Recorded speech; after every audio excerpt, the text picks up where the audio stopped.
lagi ang inibig. Mahalin natin ang ating mga kaaway. Kaya mga Katoliko, kung makikita ng mga hindi Katoliko, kalma lang, kasamahan, siguro, ganda mga Katoliko. Pero kami, medyo negative ang impresyon. Kaya ba, may mga simbahan kami, ang siguro namin parang igmaan tusok ang siguro sa aming simbahan. No? Kasi gusto namin away, di ba? So, marami rin doon na parang pag-ibig namin sa Katoliko, negative talaga. Kaya ang gawin na sa Katoliko, namin, akay namin, akay. No?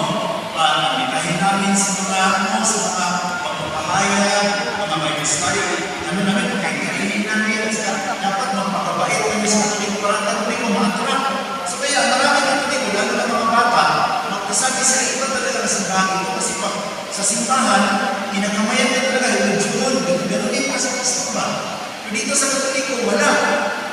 No? Kasi dahil sa sobrang dami natin, hindi na mapuntahan sa pari isa't isa.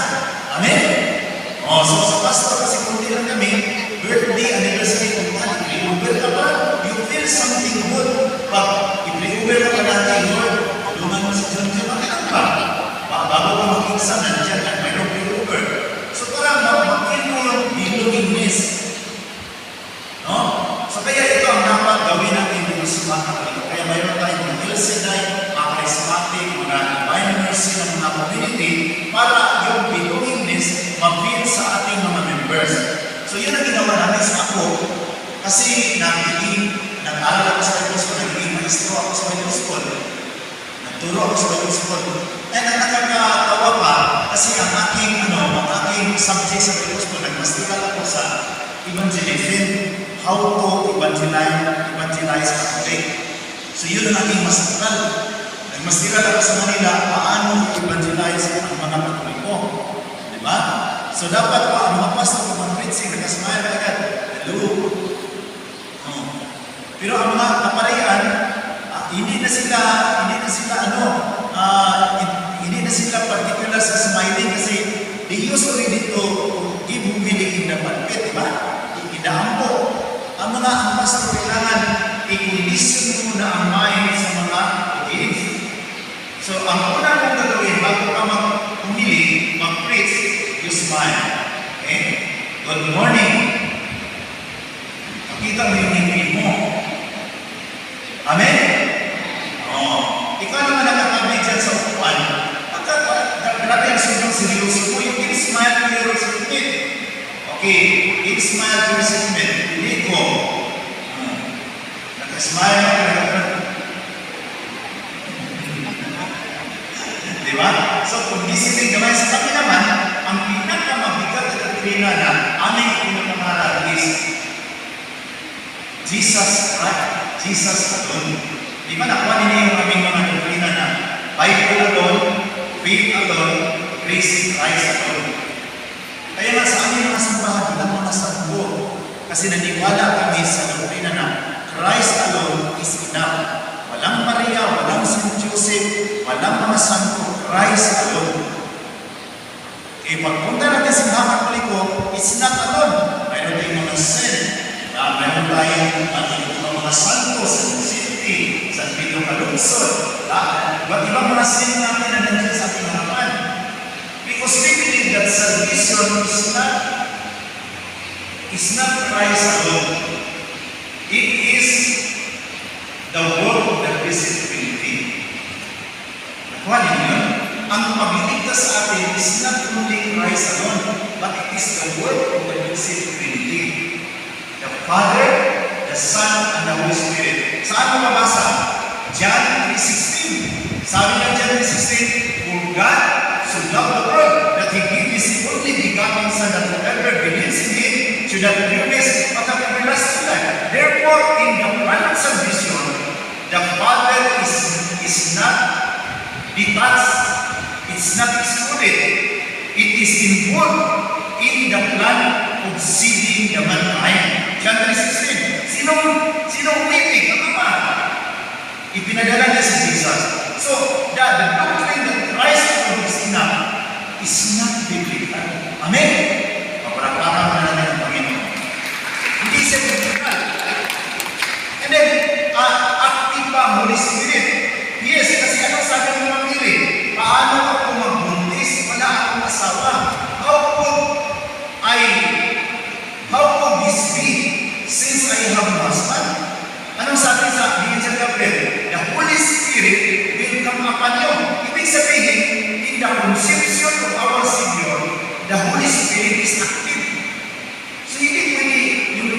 ng Christ lang.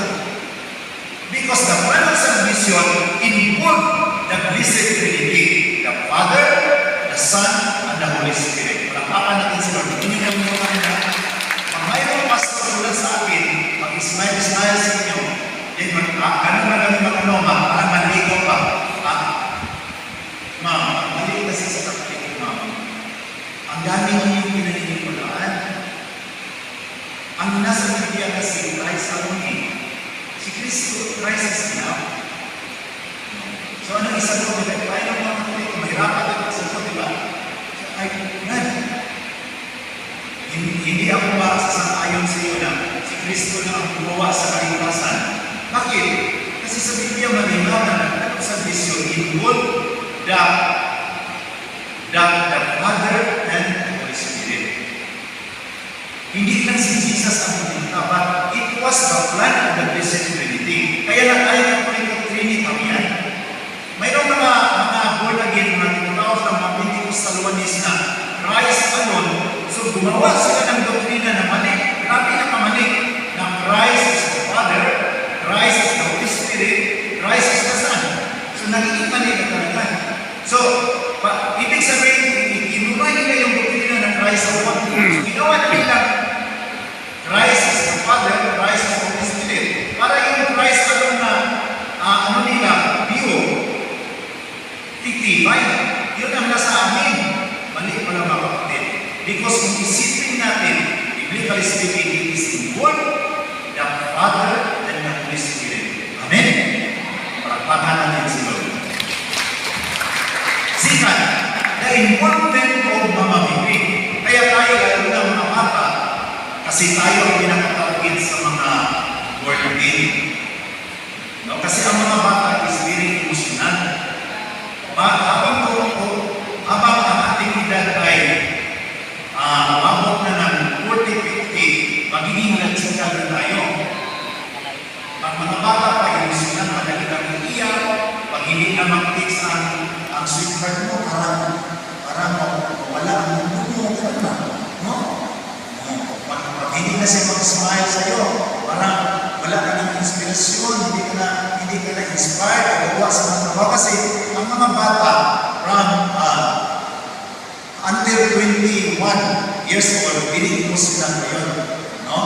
Madali yung malungkot. Pero kung tatanda pa na, 40 to 50, hindi ka na emosyonal. Bahala na sila. Gano'n na yun. Kasi mature ka na. Pero kung bata ka pa, madali ka lang umiyak. Bakit ginanon mo ako? Ganon yung mga bata. Pero kung mag-mature na tayo, lalo na pag 60 years old na, mahirap ka na talagang ma-inlap. Amen?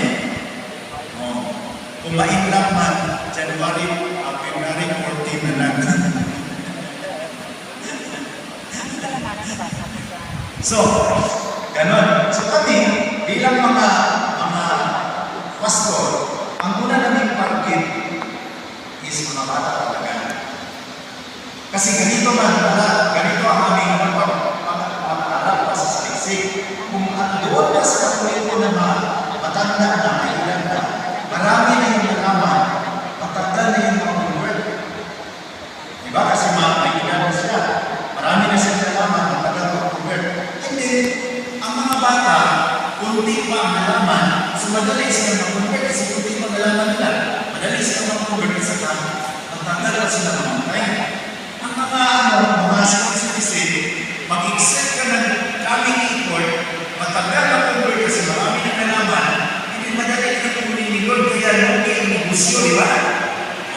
So, ang purpose namin, mga bata, kaya hindi kami sa mga outing, mga encounter na palagi natin binigit-report mga bata. Kasi yung mga bata, pag magkanta na ng mga emotional song, madali ang iyak. Madali ang mga bata. Lalo lang ang inaway yung sa tuwing madali ang iyak. 3 araw na hindi nag-meet sa kanyang libre. Iyak natin. Awit tayo na, Lord, hindi ko mahal. Lord, ang heart ko, Lord, sa iyo na lang, Lord, hindi na ito para sa iba. Ganun din mo na kasi, hindi ka pala binilip na yan, hindi. release, no? So, emotional ako ng bata. So, doon kami pumunta. But ako, ang aking tinatawag spiritual intervention, yung doon ako sa pamilya yung sinisira na namin ako ng Ramadan. Pagpunta ko sa kay Mama Mili, the Lord speak to me really clear. Sinasabi ni Lord, why you hate the image of my mother? Ano yung mga kapatid? Yung process na yan ay nag-iko yun sa aking buhay. During the time, yung tinupo ko na ang mga santo, ang last Mama Mili, I heard that message, why you hate the image of my mother? So hindi ko natuloy yung pagsira, napaisip ako mga brothers and sisters. Rinilito ko pa in Jesus' name, kaya Satanas. Kasi ang nasa isip si Satanas yun, bakit hindi niya, bakit pigilan niya ang pagsira kay Mama Mili? Kasi ang aming paniniwala kay Mama Mili is idolatry. Yun talaga ang nasa isip namin. Hindi yun natanggal sa mga kapatid namin hindi ito. Ang aming pagtingin ni Mama Mili is idolatry, the great competitor. Kinukumpit niya ang kanyang anak. Pero ang pagtingin sa Katoliko, iba naman. Mama Mili is not a great competitor to her son, but Mama Mili is the great intercessor in the church of His only begotten, son. Amen? Lapangan natin ang Panginoon. Hindi siya competitor. Mayroon bang nanay na kinakumpit sa kanyang anak? No. Ang nanay ibibigay lahat sa kanyang anak. Mama Mili never competing to her son. But Mama Mili stand according to John chapter 2 verse 12, the great intercessor in the church of Christ. Eh yung dapat isip-isip ko yun, hindi ko na ituloy. So, nag-struggle ako nag-umpisa ako nag-struggle sometimes in the year 2000. Sabi ko, Lord, hindi talaga ito yung proses ni Satanas. Isang, yun ang pag-isip ko kasi pagsabi, yung sinabi na why you hate the image of my mother, inisip-isip ko mga kapatid, hindi ba ito pwede kay Satanas na salita? Kasi wala akong nanay si Satanas. Sabi ko, sino kaya ang magiging dapat magkaroon ng nanay si Satanas para yung mensahe magiging sa kanya? Wala bang nanay si Satanas? Until in my reflection, I accepted that the message was not from Satan, but from our Lord Jesus Christ. So from that moment, doon ako pumapasok sa process of conversion. Kaya naglayaan ako na nakapunta ako sa Jerusalem time, sa Israel, at nakapunta rin ako sa Vatican sa Roma. Nakabisita rin talaga ako sa libingan ni San Pedro. Yung St. Peter's Square sa Vatican, di ba, altar, ang ilalim niyan, libingan ni San Pedro. Kaya pala ang Santo Papa, pag magmas dyan sa St. Peter's Basilica, mahalin yun. Di magsabi ang writer na now the Pope is kissing the tomb of St. Peter as a symbol of his loyalty. Napag-isip ako doon sa aking magsasaliksik. Pagpunta ko sa Israel, nakita ko doon na ang mga simbahan, mga lumang simbahan, the historical churches, pagpunta ko doon mga kapatid, ay talagang pinagmamayari sa Panginoon. Kaya yung aking kasama na sa Balistra, na abogado rin, na palagi kami nag-usap, sabi niya, Pastor, Katoliko talaga. Akala ko Adventist. Sabi ko, ako naman, akala ko Protestant. Kasi our family is so strong Protestant. Sabi niya, ano kaya ito? Why God allowed us to visit Jerusalem? Kasi makita natin doon na yung mga simbahan 1,800 years ago, 1,600 years ago, belongs to the Catholic Church. Tingnan yun, maisip mo doon dito sa Pilipinas na kaming mga simbahan na magsabi na kami ang itong simbahan, pero you have no claim in the history. Amen? Kaya yung nakita ko yung mga brothers and sisters ang tinatawag natin historical evidence, ang aking kasamang lawyer na Adventist, iba kanilang doktrina, hindi sila kumakain ng baboy. Kasi the time kumakain ka ng baboy, hindi mo talaga. Yun ang doktrina nila. pero kumakain sila ng saging na linulog sa mantika ng baboy.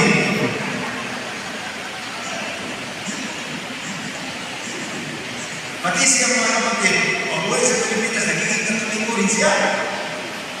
Nagiging katoliko kasi yung historical real system niya, pagpunta dyan sa pinagkakulong sa kanya na ang totoong simbahan talaga, walang iba kundi ang simbahan katoliko. Amen? Sa tinatawag sa historical court, sa court din pa, tinatawag sa court na actual evidence. Are you present when the crime was committed? Ika, yes, Your Honor. So, actual na ka. Nandiyan ka. So, the question is, are you present? Did you visit the Holy Land? Yes. Nakita ko noon ang bahay ni Virgin Mary ni St. Peter sa Capernaum sa Nazaret na their houses belongs to the Catholic Church under the custody of the Catholic Church. Kaya pala, during sa Viernes Santo, ang lahat natin mga offering, pinupurward natin doon sa Holy Land. Kasi ang Katolikong simbahan na nag-maintain sa mga historical churches sa Holy Land. Kaya dyan natin makita na Katoliko talaga. Di ako naman, sa aking pagmuni-muni, brothers and sisters, tinignan ko yun, ang aming mga doktrina na si Mama Mary ginawa namin kay Kulatrin, mali talaga. Ang nakamali sa amin, hindi kami makikinig sa Katoliko. Tingnan niyo yung kanina. Pag mag-explain ng Katoliko, mag-iyak ka, hindi. Ganun hindi. Sabi ko niya, mayroon isang pastor, sabi niya, kasi kayo mga Katoliko sa Biblo, galing ako sa Pilihan, nakita ko doon ang pastor na Katoliko talaga, kaya huwag mo na lang kumbinsihin. Sabi niya, yung mga patunay mo, hindi yung talaga basis na sa kumana sa ito. Hindi yun. Sino na yung magiging ko? Yung simbahan mo na yung mo. Hindi naman pwede. Kahit pa ilapat sa lahat ng mga ebidensya na yung simbahan na ilapat ng Panginoon, hindi mo talaga maintindihan kasi nagtapat ka na sa nalikita mo. Alam nga naman yung sabihan mo niya, Katoliko, masira yung sikita mo. So, naintindihan ko ngayon na bakit manindigan ka talaga na mali ang Katoliko. Bakit? Para ma-justify ang ginawa mo na